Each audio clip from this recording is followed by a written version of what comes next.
Good morning. Everybody out there? Okay. Um, Briefly, as Bob mentioned, my background is as a newsman. I do not consider myself a UFO researcher per se, although over the years I have done UFO research.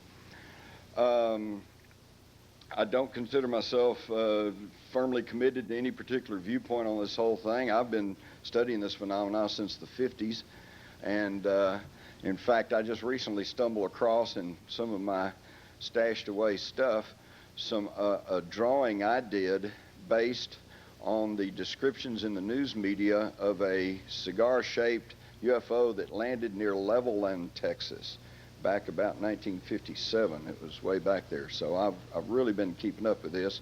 But like most of you, I simply want to know what's going on. And Carol, would you hand me that folder? Thank you. Always be prepared. And I'm here to assure you there is a face on Mars.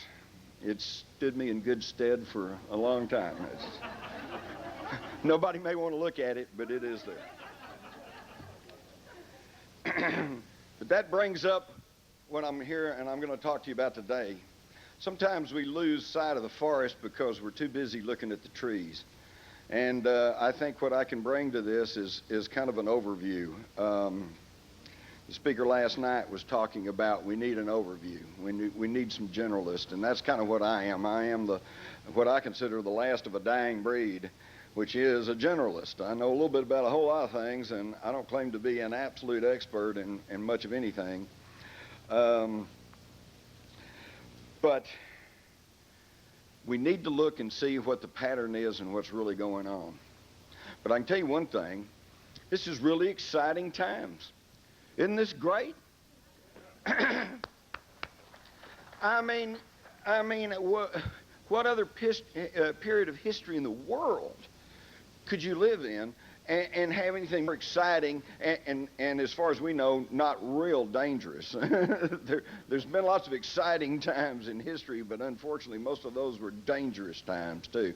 But today we're in a period of time to where it's not physical growth, it's not physical exploration. I think we're in a period of time here of intellectual and yes, even spiritual growth and exploration. And it's really, really, really exciting. One of the things that I find very intriguing is, like, I've been to the last 3 or 4 months, I've been to just one UFO conference after another. And one of the things I've noticed is that the graying of the audience, and I'm a fine one to talk. We all tend to be older folks, okay? What about the young kids? What about the high schoolers and the teenagers and stuff? Do they not care about all this?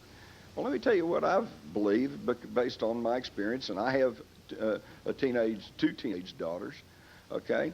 Yeah, they care. They also know. They just know.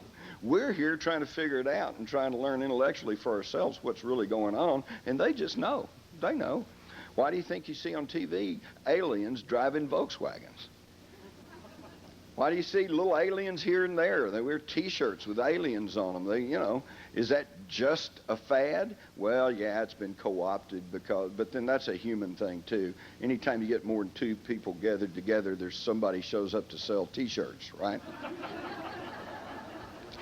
So that's a very natural thing, but yet there's an underlying gnosis, okay? They just know. They just know.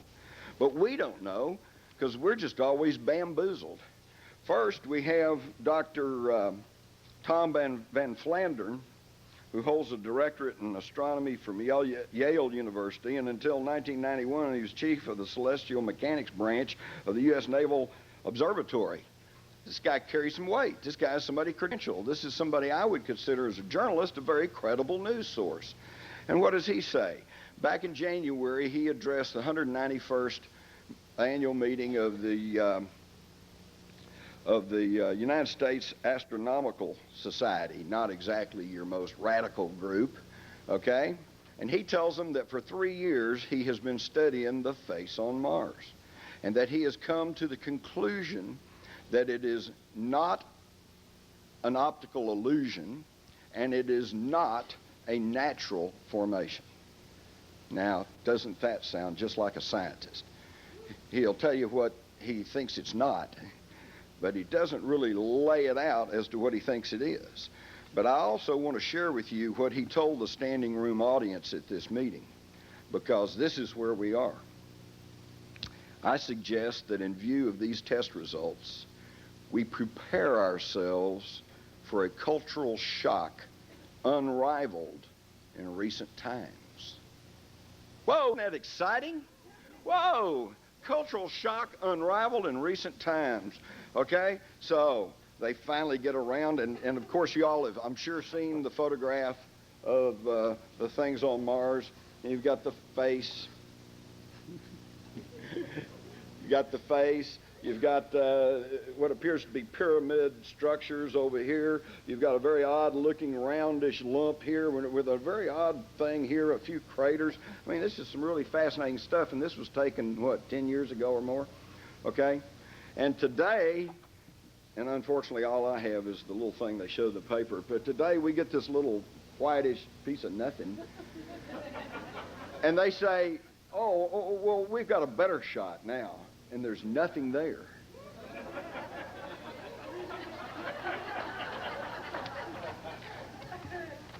Where's the pyramids? Where's all these structures? Where is this? And is our optical equipment today worse than it was 10 years ago? I don't know. I don't claim to be an expert, and I'm sure this will cycle around and they'll argue about this forever and ever. But all I can tell you is just an old Texas boy looks at it and says, you know, something stinks in Denmark. Because they just don't, there's no comparison. Now all I can do is use my deductive reasoning, and I have to figure that, well, it's one of three things. Either the first photo we were shown that clearly seems to indicate that there's some sort of a face-like structure on Mars is somehow bogus. And the picture that they're showing us now, where there seems to be just a desert floor, that must be legitimate, you know. Or maybe the first photograph was legitimate, and the one they're showing us now is somehow bogus. Or the third alternative is, what if both photographs are legitimate and are truthful in what they depict? This means perhaps that somebody's been doing some bulldozer work up on the surface of Mars. I don't know. But isn't this exciting? I mean, look at what we've got going here.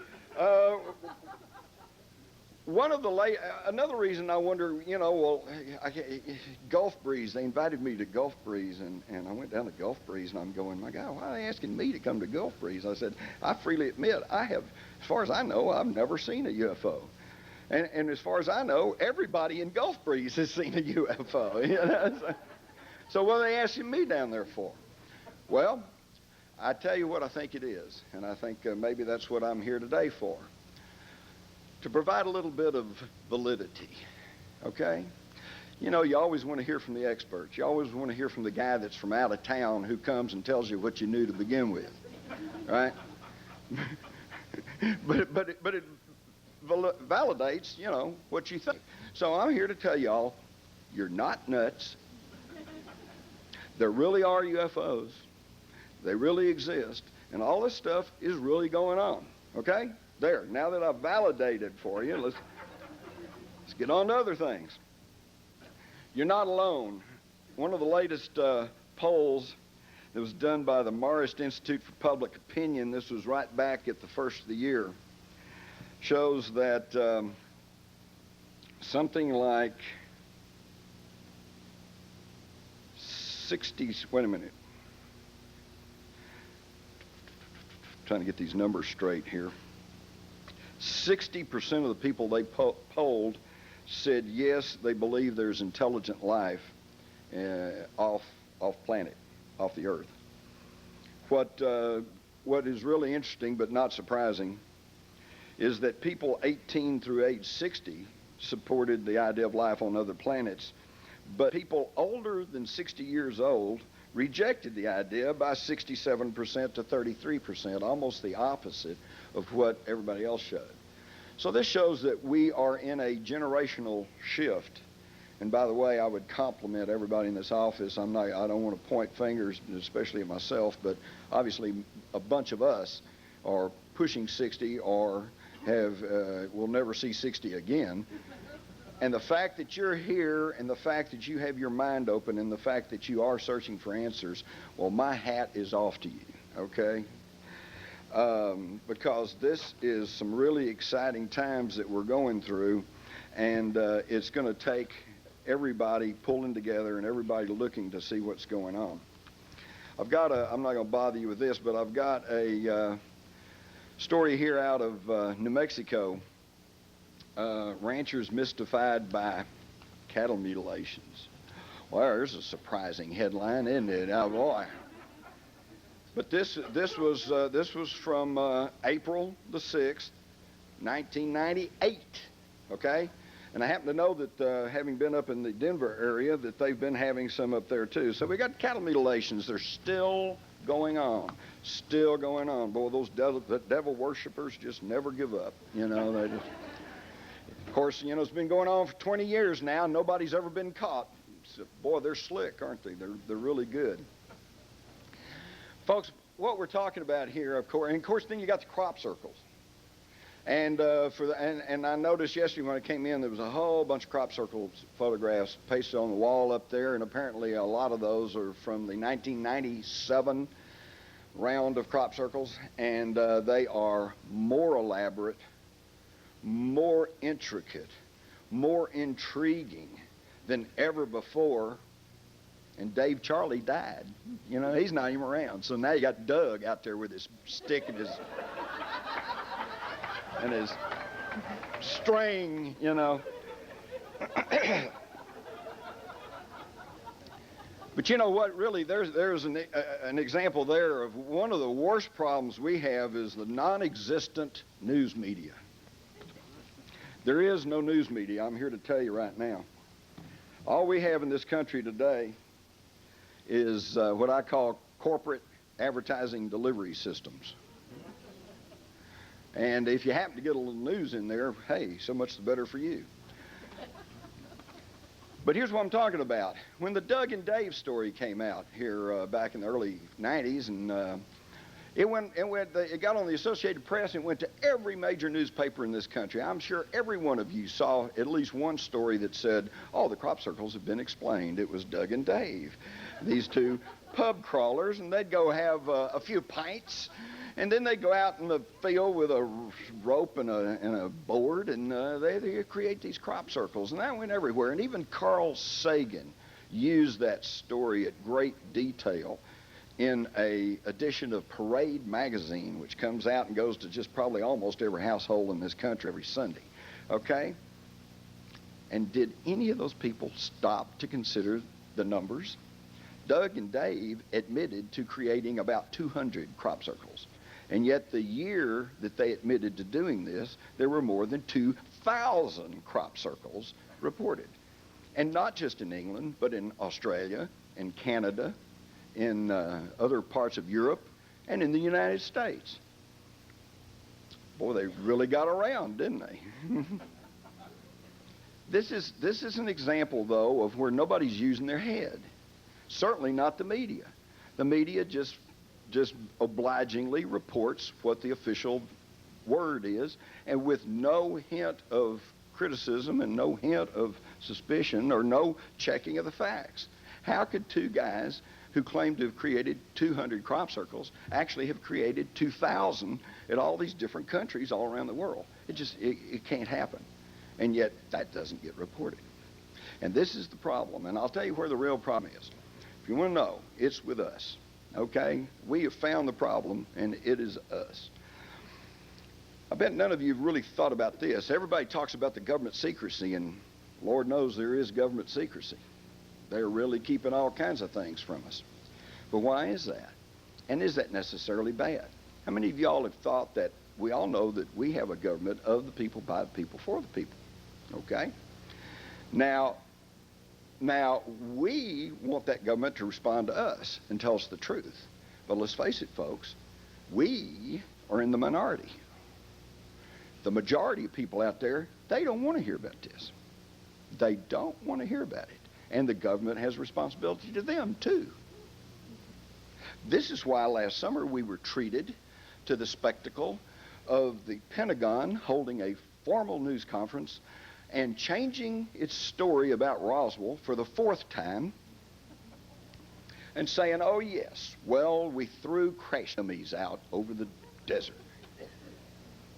It's like I told CNN at the time, the only dummies in that story is anybody to buy into that thin story. Even Sam Donaldson on national television looked the lieutenant who wrote that report up in the eye and said, do you really expect us to believe that? And if you want the honest-to-God journalistic truth, it came from Colonel Haynes himself at that press conference. During the question and answer with the media, one of the media people actually asked an intelligent question and said, Colonel Haynes said, you're saying that this is what happened, you know, at Roswell in 47, and yet the documentation you're showing us is obviously from the late 50s and from the 60s.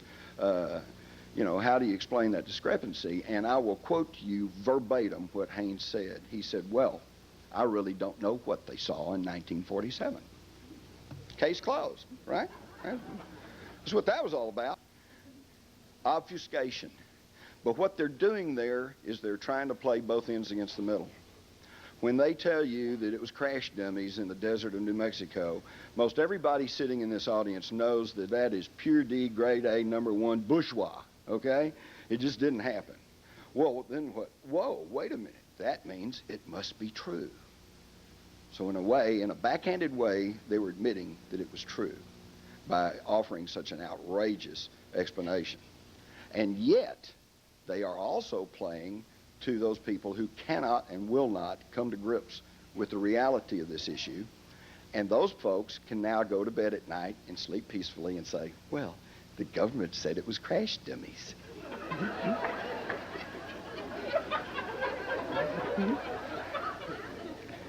Just like they can now look at that bad picture reproduced in the newspapers and say, well, see, dear, there was no face on Mars.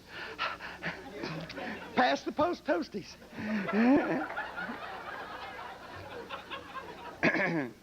But there is a reason for that.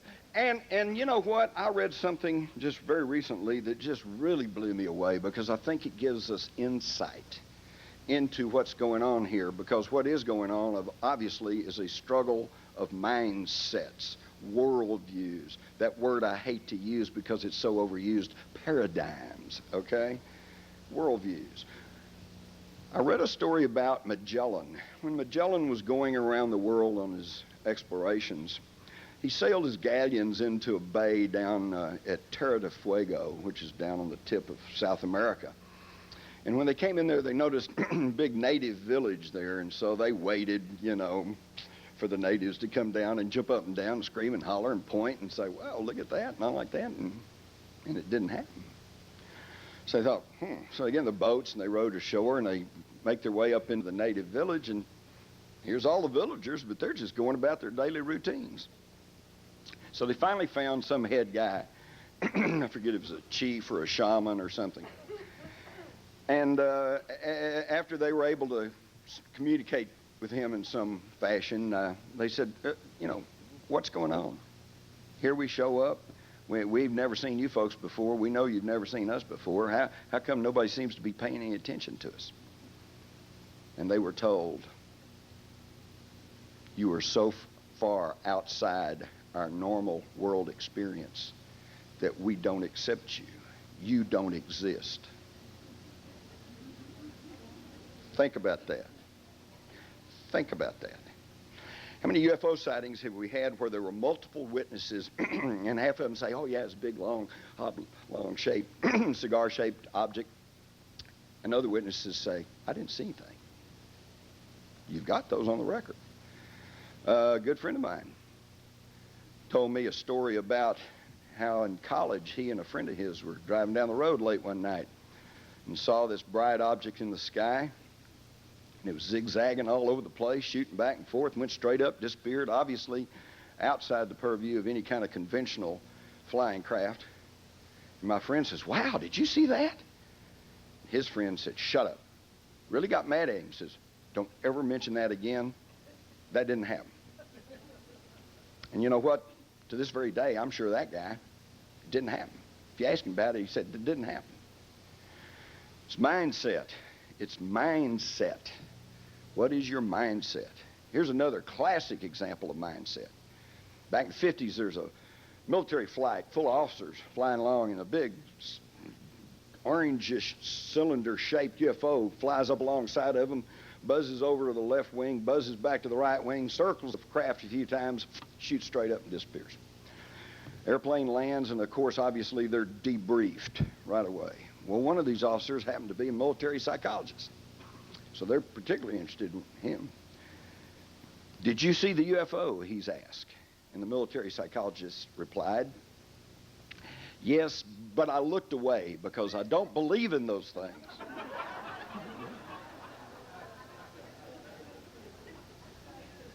Now that's mindset. But that's where we are. And that's why in my book, Alien Agenda, I say this is really a book more about mindset than it is about UFOs. And this is what we have to get over.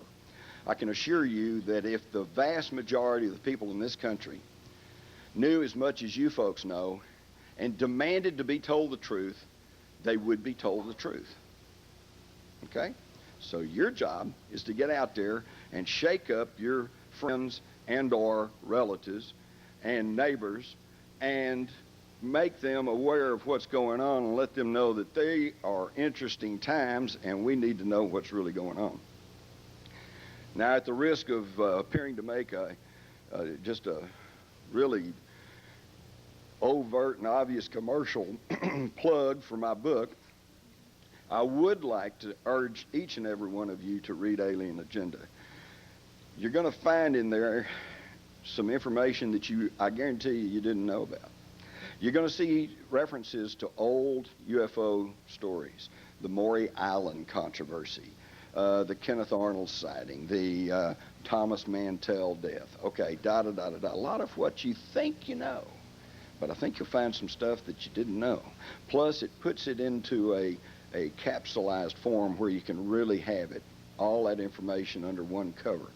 For example, all these years that we were looking to Project Blue Book to tell us what was going on with the government's investigation of UFOs, we now know they weren't doing anything except hiding stuff away. And the really good reports went on past Blue Book into higher echelons. What higher echelons? Well, we now know, because there are the documents available, that beginning in 1952 with the Robinson panel, that the whole issue of UFOs left the Air Force and went under the CIA, and now has moved into even higher echelons. In fact, in my book, Alien Agenda, I present a flow chart of the UFO organization, of how it works.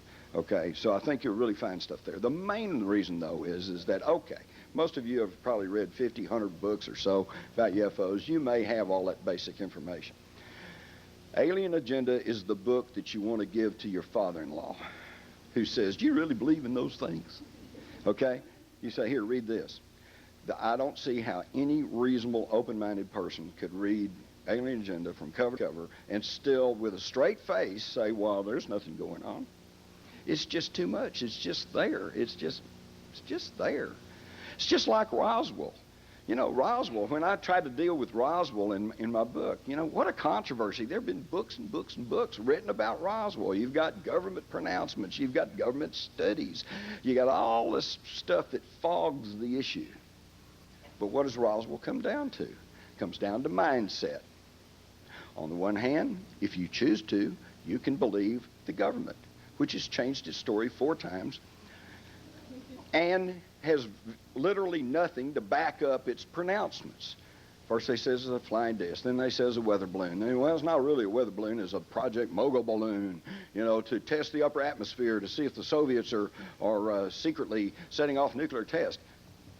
From New Mexico? I happen to have a friend that worked in the NSA years ago. I asked him about Mogul. He said, "Oh yeah, Mogul. I knew about Mogul." I said, "Was that where they were testing to see, or they were checking to see if the Soviets were testing nuclear weapons?" "Yeah," he said. "Those balloon flights said they lifted off from Turkey and Afghanistan." "Oh, okay. Now that makes some sense. That's where you launch balloons if you want to find out what the Soviet Union's doing, from New Mexico." And then, of course, when that didn't fly very well because they didn't have anything to back it up particularly, now we've got the crash dummies with the documents and the photographs and the films from 1957, 1961, you know. Colonel Haynes, I don't really know what they saw in 1947. That's the truth. So, but if you want to, and if your mindset is such, you can believe the government that has 4 different pronouncements backed by little or nothing that basically says nothing unusual happened in Roswell. On the other hand, what do we have over here? We've got about 400 individuals that are now on the public record, including retired military officers, ranking officers, people who were children at the time, people who are still alive. The funeral home director, Glenn Dennis, who I've met personally and seems to be a very fine person, okay? And they all say, hey, it was a disc and there were small little alien bodies. It's mindset. Which one are you going to choose? Which one do you want to believe? By the way, if I can find it, which I probably can't because every time I look around, it's just, there's something else. Yeah. Y'all probably hadn't heard this story, so I'll just share this one with you. This came out in Fort Worth Star Telegram right after the little hoopla on Roswell. You can make it 402 now, okay? This is out of Weatherford, Texas, which is a little bitty town to the west of Fort Worth. Edward and Helen Farkas would like to set straight all the cynics who believe that reports of aliens crashing near Roswell, New Mexico are hooey.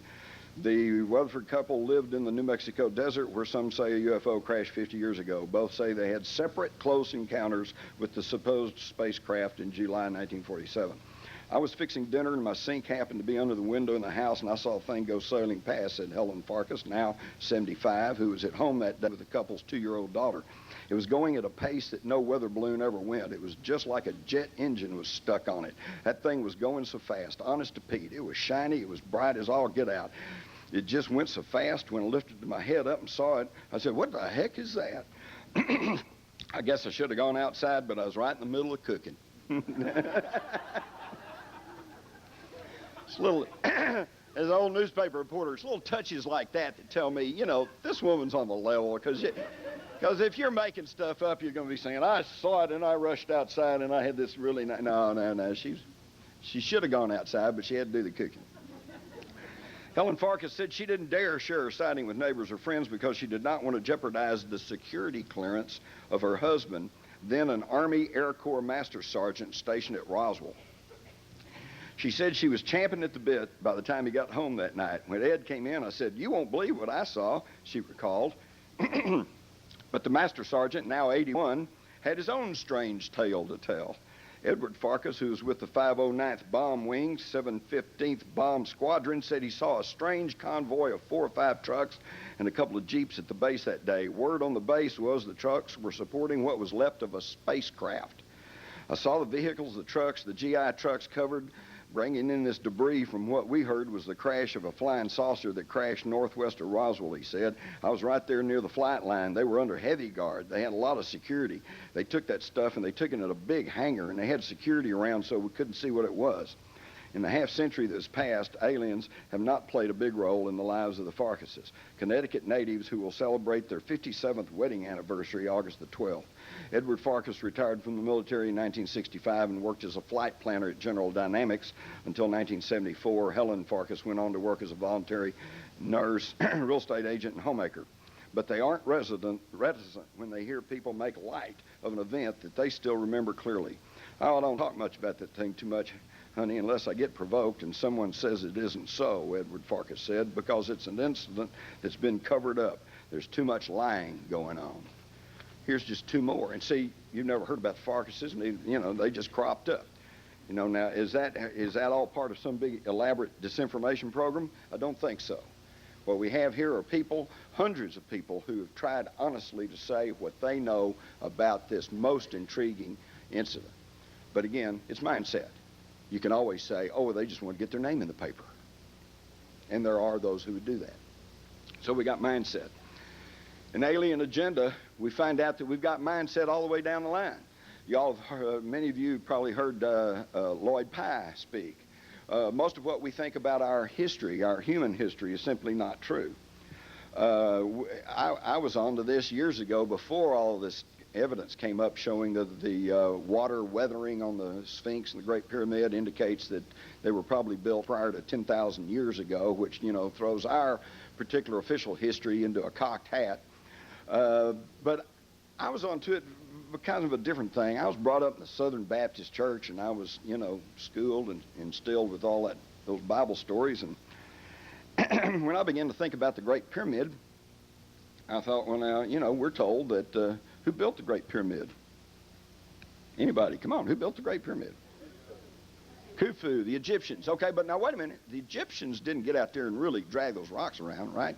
Who really built it? Slaves. The slaves of the Egyptians.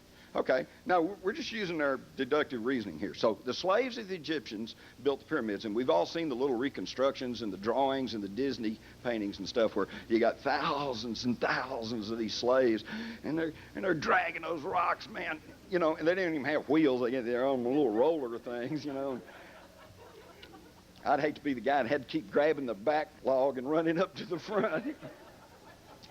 They drag those things to the desert, okay, over a period of hundreds of years to build these huge, big pyramids. Yes, over sand, right. Thank you. I have trouble walking on the beach. Grease-coated logs over, skidding over the sand, okay. Question, who were the slaves of the Egyptians? The Israelites, okay. It's right there in the Bible. Who is one of the most well-documented peoples on the history of the world? The Israelites. Now, I defy you to go back anywhere in the Bible or in the Gnostic Gospels or the Essene Library or the library at Nag Hammadi. I defy you to go back to any of those ancient texts and find a little passage that says, oh, by the way, Uncle Herbie dragged rocks through the desert for the Egyptians for about 100 years before he died of exertion. It's not there. It's not there. It didn't happen. Okay? It didn't happen. But we're expected to believe all this. So that's all covered in Alien Agenda. It's also the ancient astronauts.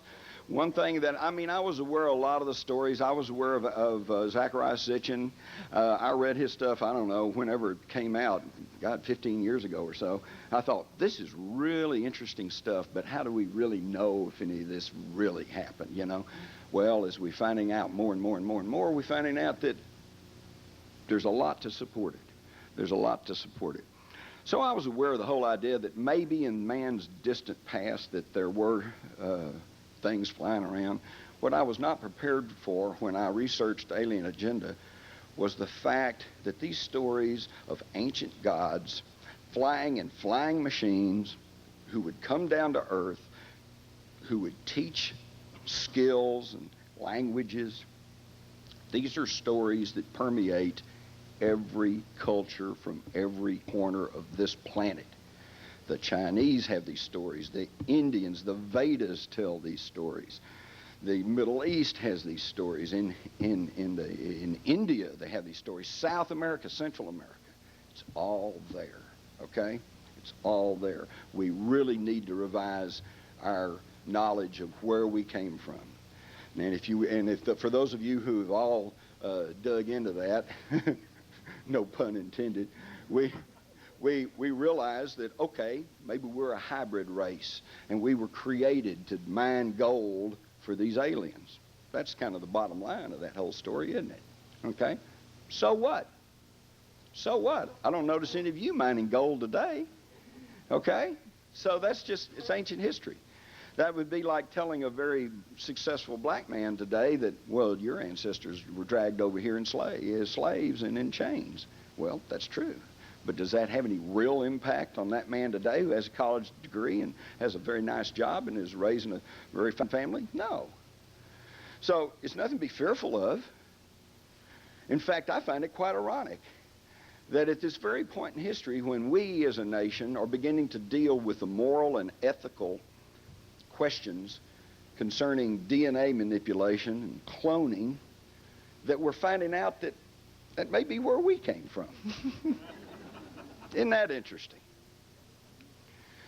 And of course, then I'll just bring it all the way up to the book. And you all know most of this stuff, so I won't bore you with all the little stories, but there's so many things that you may not know about. The Mantell death. I mean, we all know that he left a flight of P-51s alone, went chasing after this UFO that he plainly describes and said he saw, and it was growing bigger, which to me leaves out the idea that he was chasing Venus.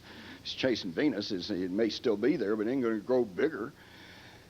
And I think it's pretty well established today and pretty well accepted that he died of lack of oxygen. His plane did not have oxygen equipment, and once he got up almost to 30,000 feet, and once you're past 15,000 feet, you got an oxygen problem.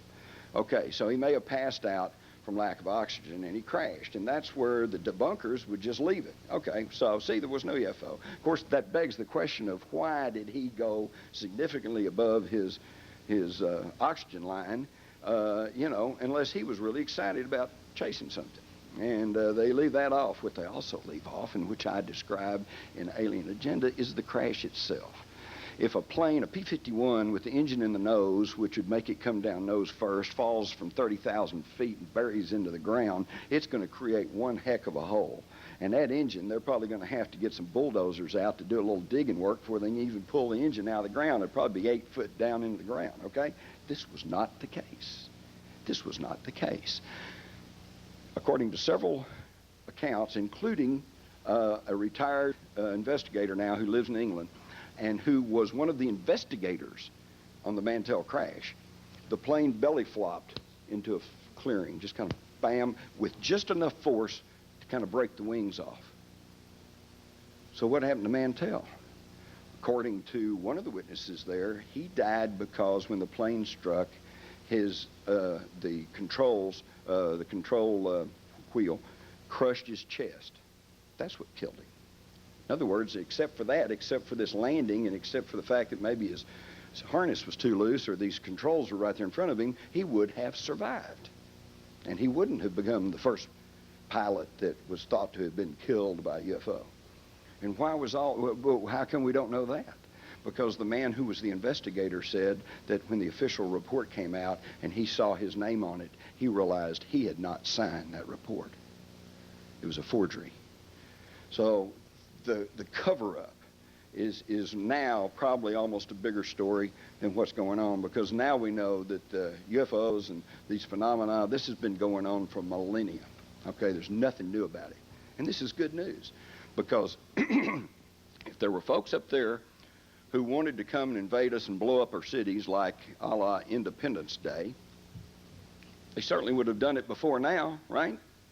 Why did they do it in 1947 when all they had to do was face propeller-driven airplanes? They're certainly not going to wait till we got deep space platforms and laser technology, nuclear weapons, for God's sakes. So I think that the people who try to scare everybody and say, "Ooh, they're here and they're grabbing us," and we need to rethink that, and we need to think long and hard about that, and we need to take a somewhat balanced viewpoint of the whole thing. So let's talk a minute about the secrecy. Why all this secrecy? Well, it's multi-layered. And I'll just start and go down the list. First and foremost is, how do you back off a lie once you've told it? How can anybody within the government and the military step forward now and say, well, okay, we lied to you for 50 years?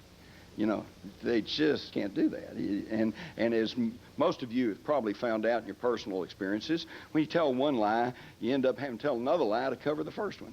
And then you got to tell a few more lies to cover those. Pretty soon you got such a hodgepodge and a house of cards built up that all it takes is for one of those lies to come unravel and the whole thing collapses, right? I certainly found that out early on, and that's why I've found out that the best thing is just don't tell lies. Sometimes you have to shuffle around, If your wife brings home this god-awful looking hat and says, "How do you like my new hat?" You know better than to tell the absolute truth. But there are ways of doing it. You can say, "That's certainly you."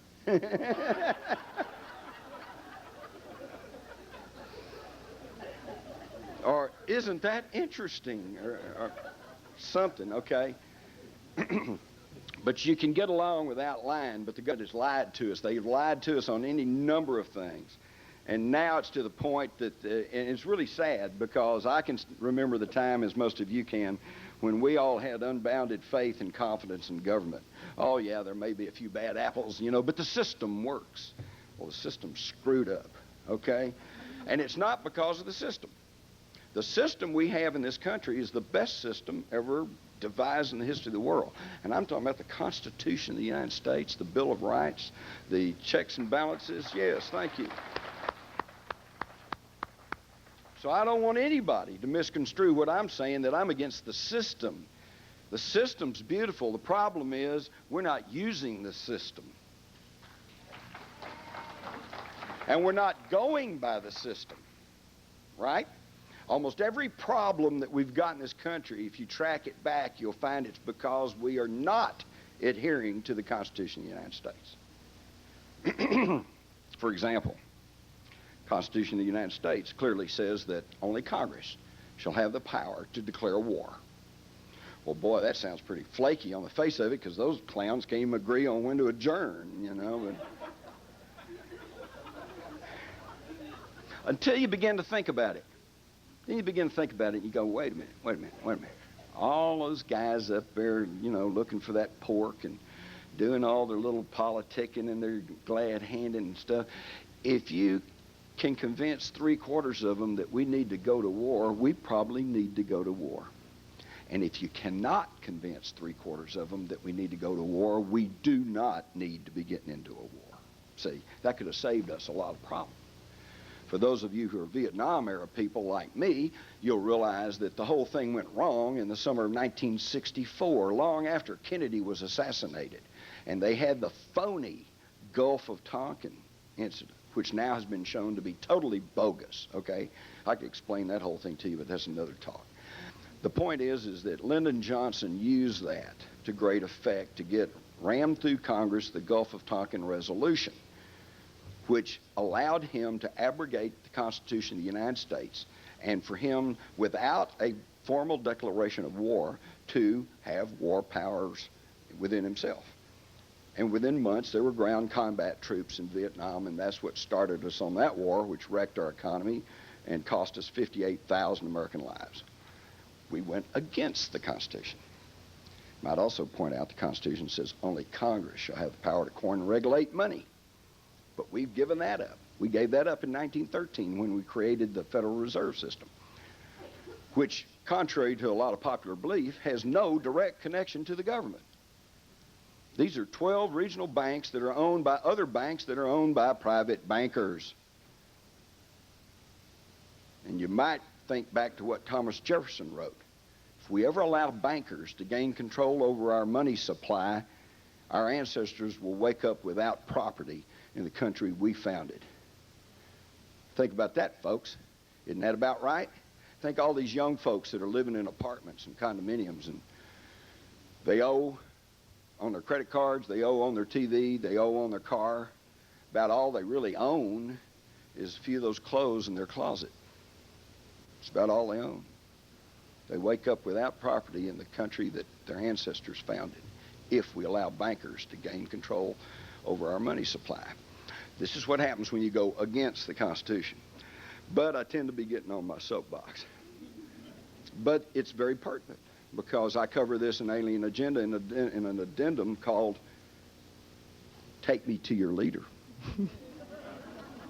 Remember the old thing? Well, the guy gets out and he says, take me to your leader. Who is our leader? Is Bill Clinton our leader? I don't think so. Is Boris Yeltsin our leader? No. Another thing, folks. I don't think we're going to have open contact with extraterrestrial intelligences until, number one, we develop a little intelligence of ourselves, of our own, and two, that we have somebody who speaks for Earth. We don't have anybody who speaks for Earth. We don't. So then you have to ask yourself, well, and here's the big question, because now there's a controversy brewing within the UFO community over whether or not to support government initiatives for more openness and freedom of UFO information. And I got to jump back on the soapbox and make one more little editorial comment here. Please don't let this split the community. It's already split enough, okay? There's room for everything, because now you got, on the one hand, you got people who are saying we need to push this government initiative. We need to look for the government to and pressure them to tell us the truth, okay? And then you got people on the other hand that say, hey, forget the government. You know, they've already proven to us that they cannot be trusted. They cannot be looked upon or relied upon to tell us the truth about all this. So just forget them, and we'll take care of it ourselves, okay? And I see people falling out over this issue. It's a non-issue. We can do both. We can do both. Keep pressuring the government. Who knows? You might accidentally kick in the door someday. All right? But at the same time, don't rely on that.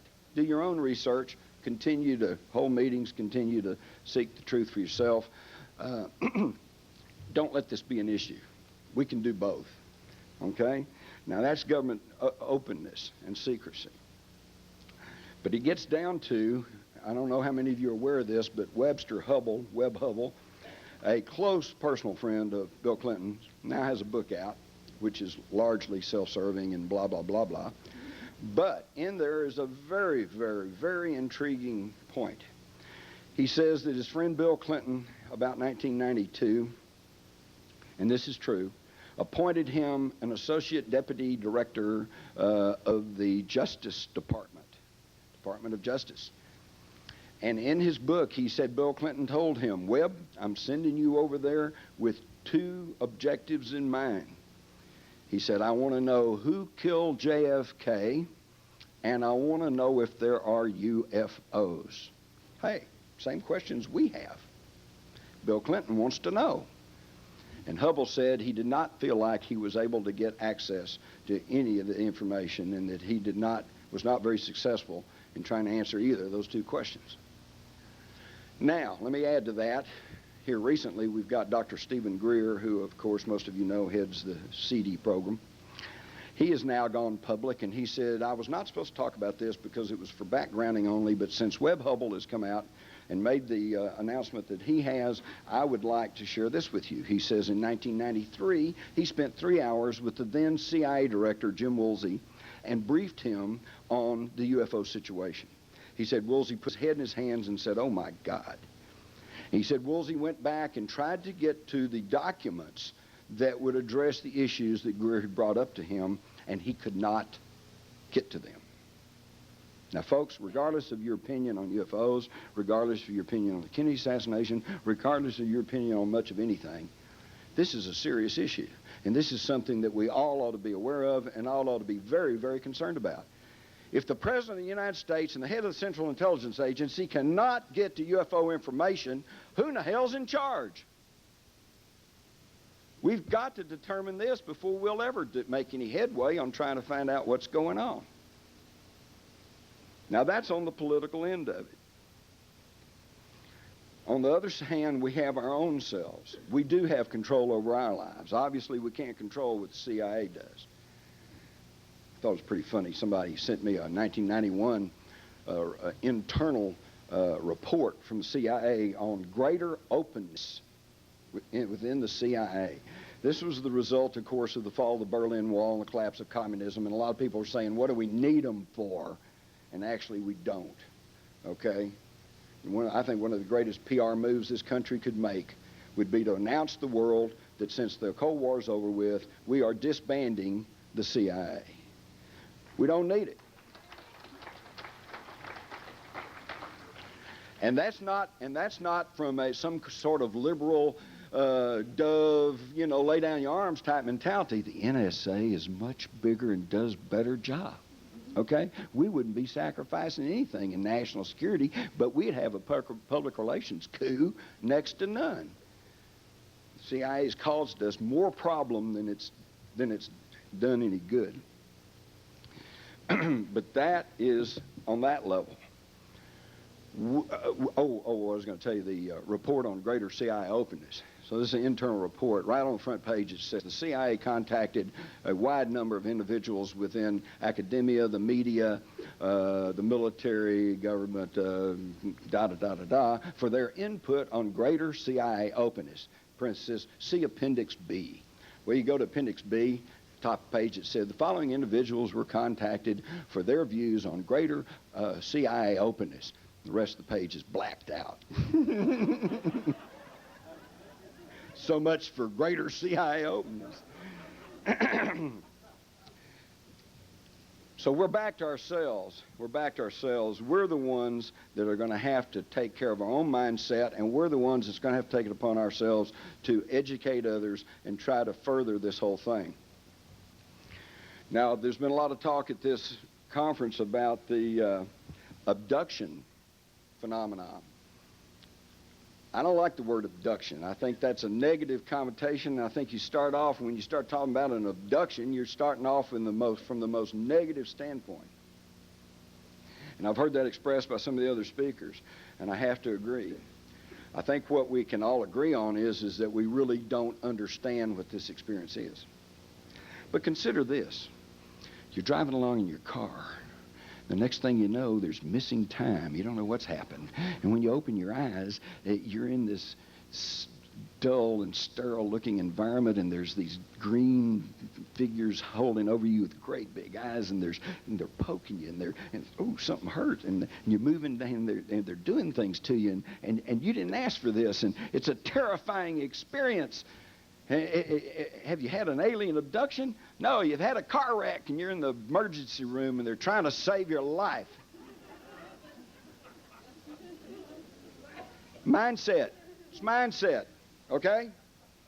And I don't want to get in a big squabble or a big controversy because we're all in this and we all need to be working together. But I just have to mention that there are some people working in this area who I think, because of the experiences that they've had and the people they have come into contact with, take a very negative view of what's going on.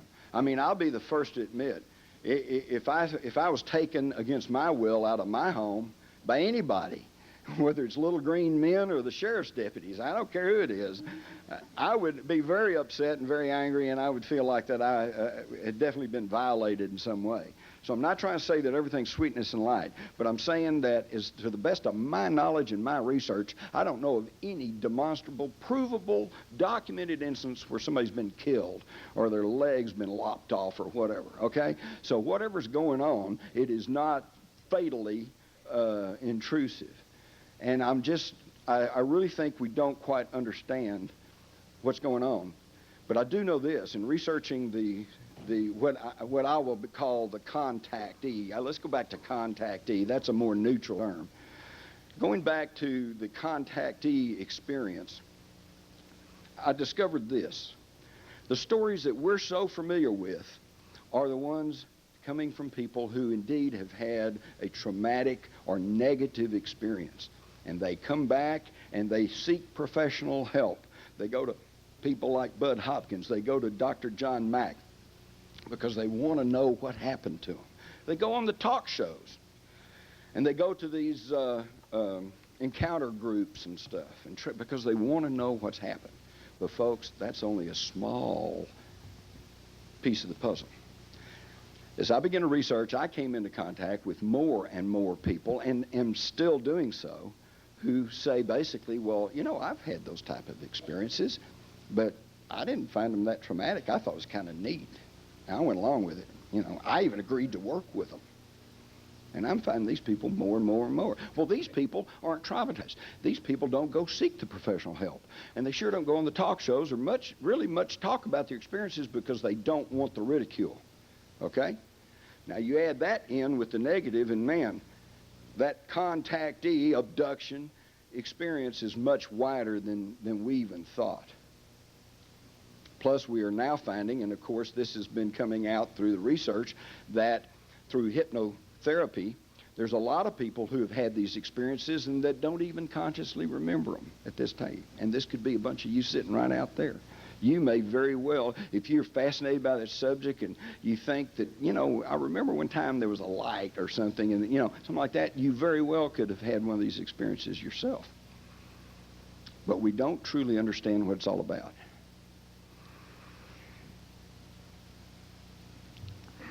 But we're learning. By the way, I also want to share with you this. Unfortunately, I can't give you copies of this because I agreed that I wouldn't. Okay, but I did not agree I wouldn't share the information. This comes. It's my understanding this is from a think tank that was on contract by the federal government and that was providing the government with their views on what's going on. And in fact, the subject matter, it states, observations on public acclamation program. The metered release of information to the public through various unofficial channels continues to generate much interest and increasing level of awareness, with little, if any, observable side effects, other than healthy skepticism on the part of some people. We would like to suggest continuing the present approach, as it is making information available to those who are psychologically ready for it without causing stress on those who are not ready. The present approach is also proving helpful to those who are having first-hand encounters. It is providing them with a context in which to put experiences they cannot otherwise explain or understand.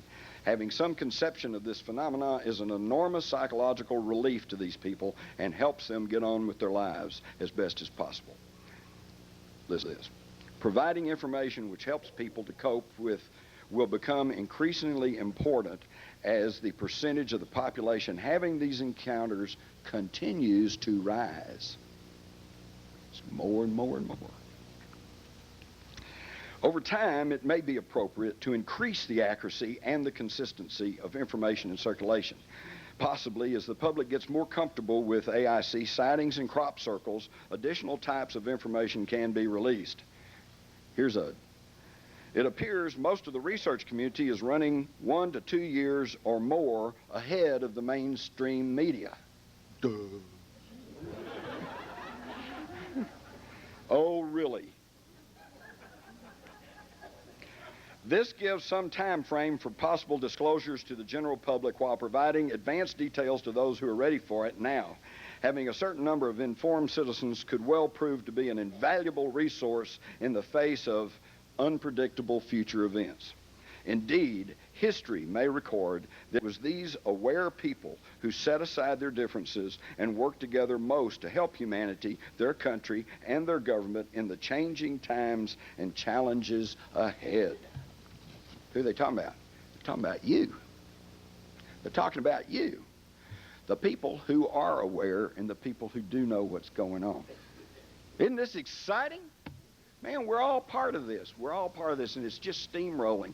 And I think most of you would agree with me that this thing is not stagnant. It's not just puttering along. I think maybe back in the early mid-'70s, it was kind of sputtering along. No, there was a few sightings, and we're doing this and that. But look what's happening today. In my mind, and I think you'll agree with me, it's snowballing. It's snowballing. We are rushing pell-mell downhill. And we are gaining, we are growing, we are learning. And if you don't think so, take this quick, simple test. Like I said, most of the people in this audience are probably my age, somewhere around in there. Think back 20 years. 20 years. This is 98, ain't it? 78. Think back to 1978.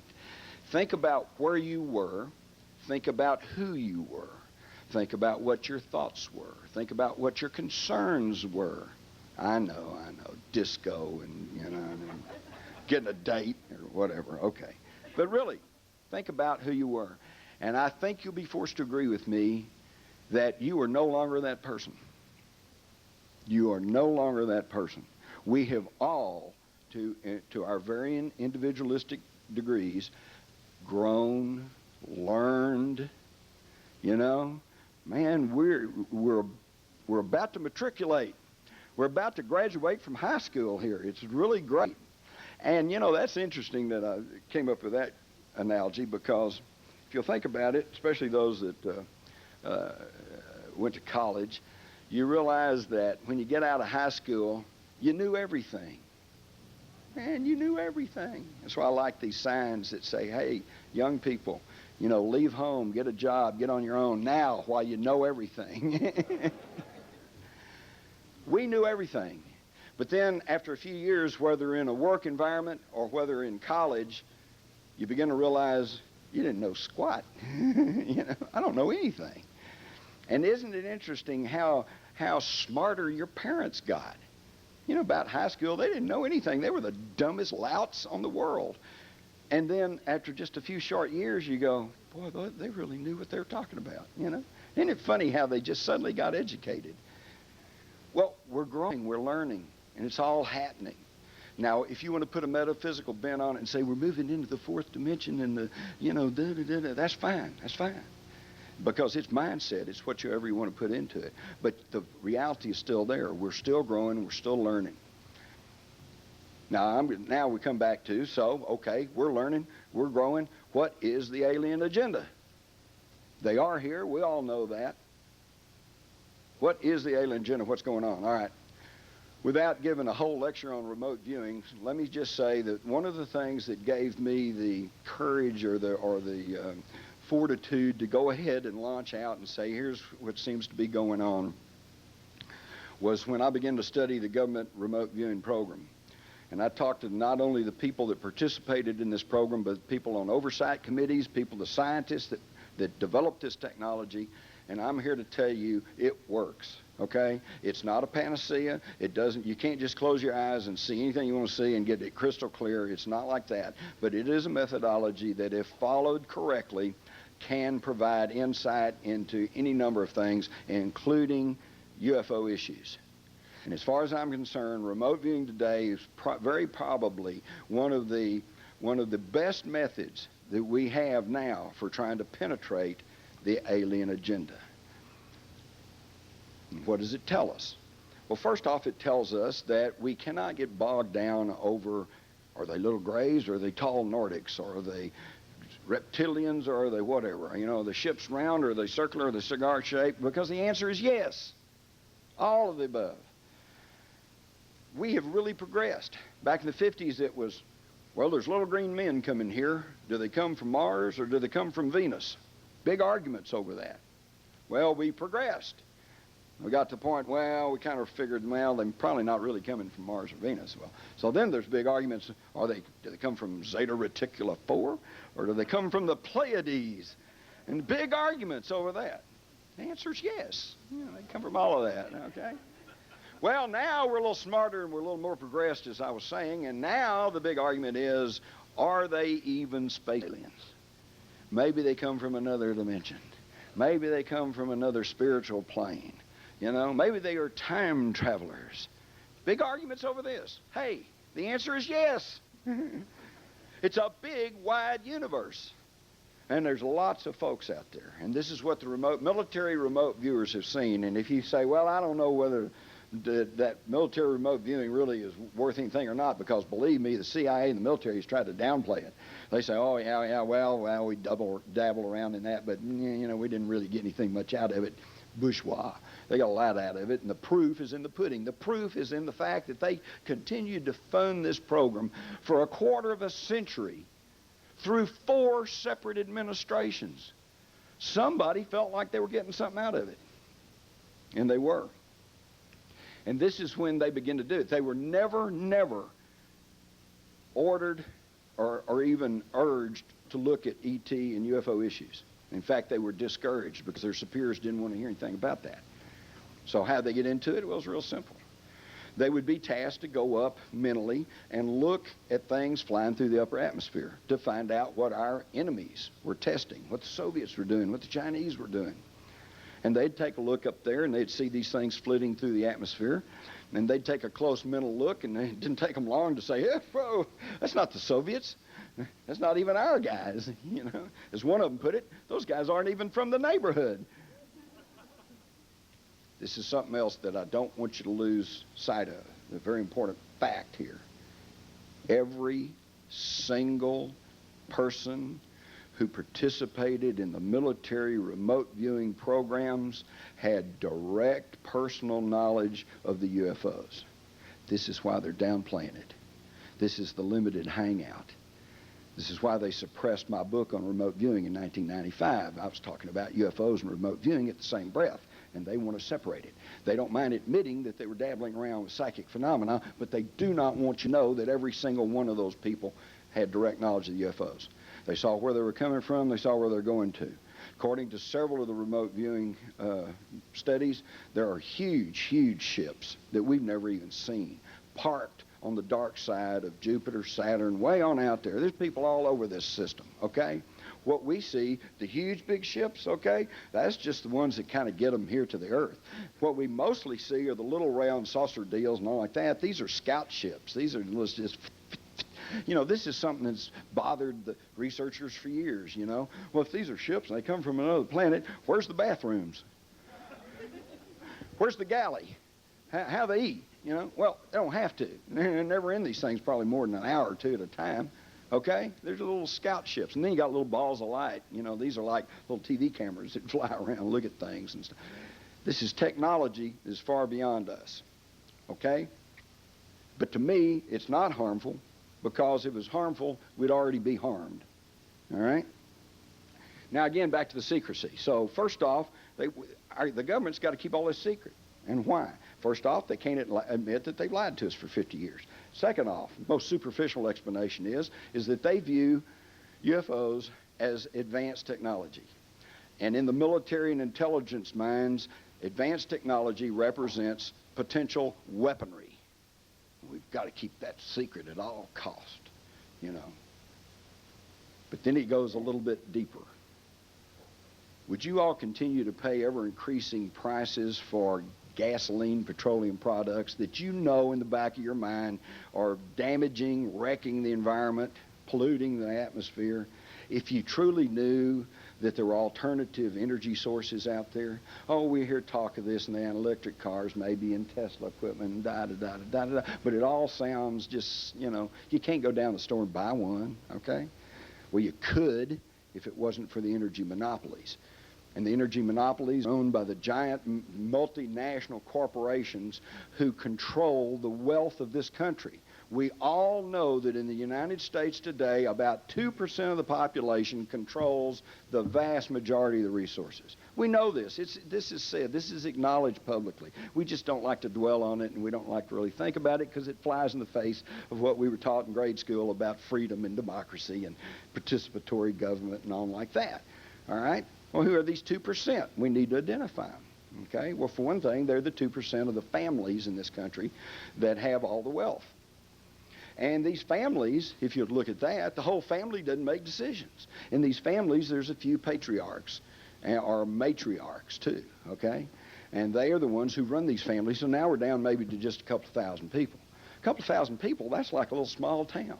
That'd be like the size of a town about the size of Eureka Springs. I think I saw coming in, said, what, 1,900, 1,600, something like that.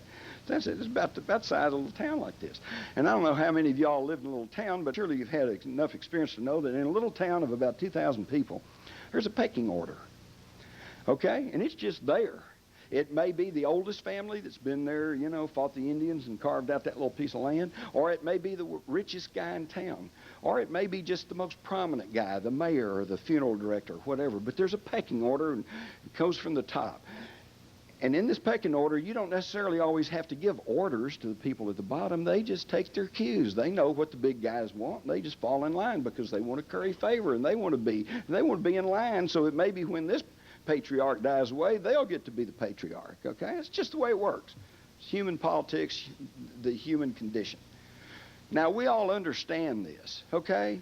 We were all indoctrinated with this at an early age when we watched the old grade B Western movies. It was always the kindly old banker who was behind the rustlers who were running the homesteaders off their land so he could get it and sell it to the railroad at great profit. We all know it. We all know this. Why can't we apply it to what's going on today? It's the same thing. The human nature doesn't change, only technology. All right? These folks don't want you to know that there's anything other than the here and the now. Because if you understand that, maybe you wouldn't buy their latest product. Maybe you wouldn't go buy that electric toothbrush, okay? Or all these other little gem cracks that we're sold on a continuing basis. And you know, this is a problem too. I don't know if you've thought about this, but we are really caught between a rock and a hard place.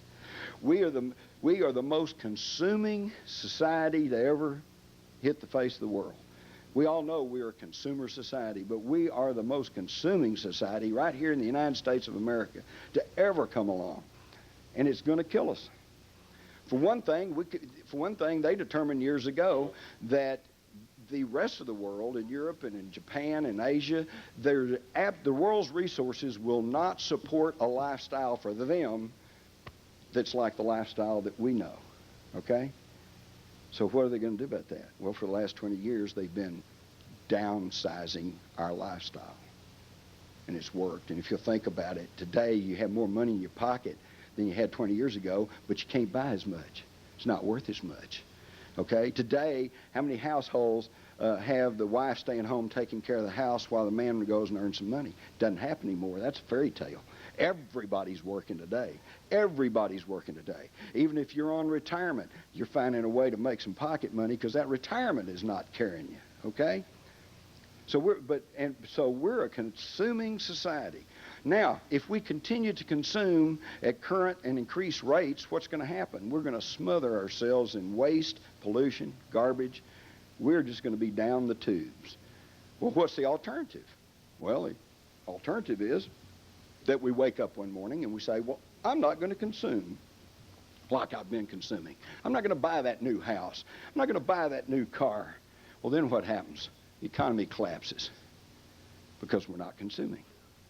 We are caught between the rock and a hard place, and we better start thinking about new ways of dealing with things, okay? And again, it's back to us. Again, it's back to us. But now, do we look at this with fear? I don't think so. I look at it with wide open, walled-eyed excitement. Isn't this exciting? Look at the time we're in. We've got an opportunity now to just remake everything, all right? And you don't have to get out and riot in the streets.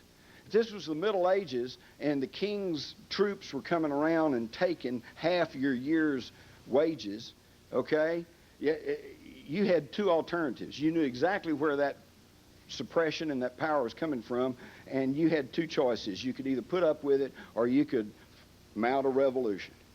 We don't have to do that. Of course, y'all realize that you're working half a year for the government. 6 months of the effort you put in out of a year goes in taxes. Hidden taxes, sub-taxes, taxes on the taxes. You know, you're supporting the government for half the year. We know where the pressure's coming from. But we've got other choices. We don't have to start a revolution and get people hurt, okay? And we don't have to just sit back and put up with it. Because the irony is that we are paying these people to do this to us.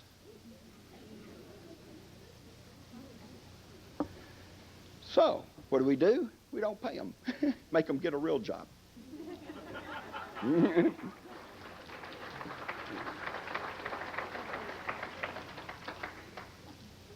So, let's operate from a standpoint of love.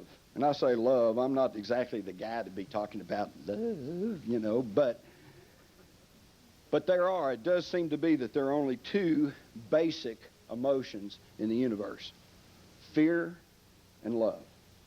From fear stems everything negative, because if you fear something, pretty soon you hate it. If you hate it, you fight it. If you fight it, you'll do violence, and then you got death and destruction that comes from fear.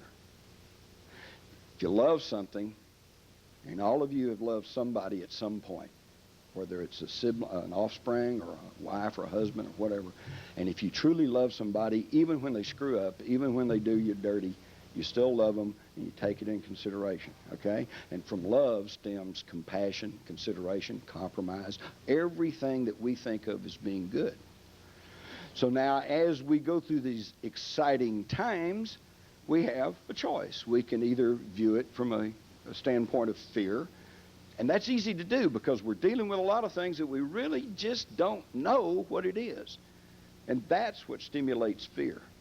Talk to any combat veteran, and they'll tell you that once the guns go off and once the battle starts, you don't have time to be fearful.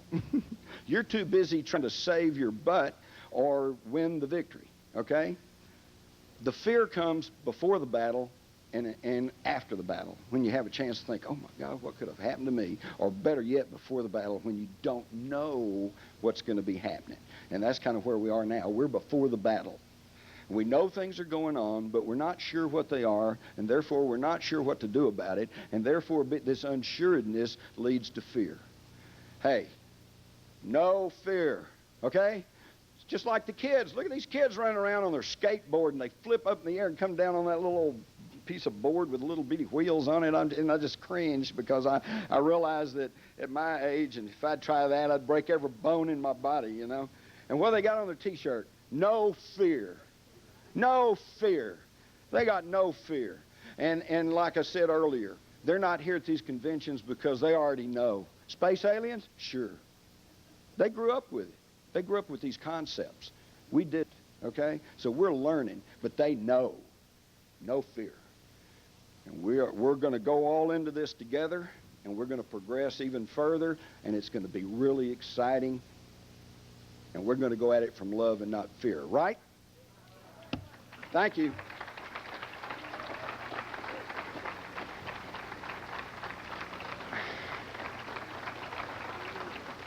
I think we have a bit of time left. If I can answer anybody's question, I'll be glad to.